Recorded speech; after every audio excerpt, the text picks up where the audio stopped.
Genesis bungruk. Tin hati hinia leichunga mihring anlo puna fanu te anlo nei hlom chuan pathian fapa te chuan mihring fanu te chu mel thatakin an mua te chuan an du zonga piang chu nupuya an nei ta thina te chuan lalpa chuan katharau chuan mihring chu kum khua in na beireng lovang an ni chu ti sa an ni sia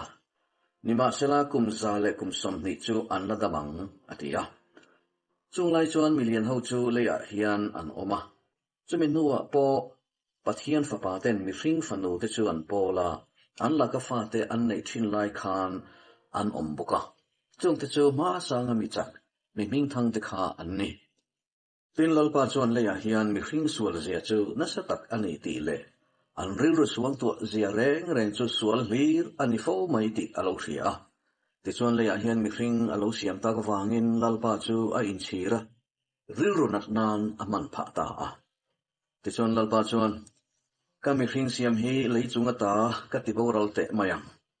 mihring te sa te ran nung te chungleng sawa te nen lam hian ka siam ta ka wangin ka in chira ni atia nova ero chuan lalpa mit atlunga heng hi nova tha te chu an ni nova chu mi fel takania adam rol puiti zinga chuan soisel bo ani nova chu pathian nen an leng don thina tin nova chuan fapa pathum semate hamate chafetate ania tin leihi pathian mit mu in a chezo to a leihi in pong nek na in na khat zo ta boka tin pathian in leihi a ena tin ngai te a chezo to a ti sa zong in le a hian anom dan an ti chezo to sia tin pathian in nova nena ti sa zong to na chu kamma a alo thleng ta ani an mani awangin leihi in pong nek na in a khat zo ta sia ti chuan ngai te a lei chopin ka ti boral do ne itan far thingin long siam ro longa chuan pindan te isiam turani a chung lam le a pon lam chu far nai i noi vek bok turani tin hei hi isiam dan tur chuani longdung lam chu tong zathum ni sela awang lam chu tong somnga ni sela asan lam chu tong som thum ni ro se longa chuan tukver isiam tur ania a chung lam tong khat china chuan i zo turani tin long kong ka chu apanga isiam tur ania chong noi nung le chong ni na le chong thum nei den in isiam turani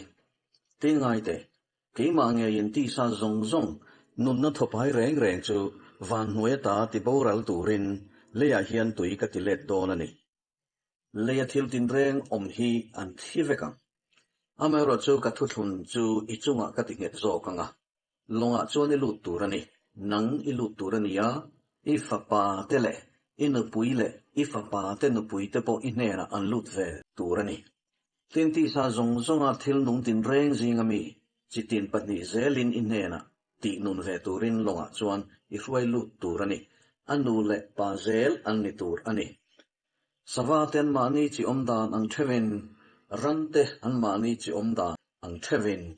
leiran nung tin reng an mani chi omdan ang thevin chi tin pani zelin iti nun turin inena an local turani tin cho in ei mi zong lala inena da khomro ti chon nang le ani tan cho ani ang atia chutiang chon novana tia pathianin anena thuwa pek zong ang nei chuan atita a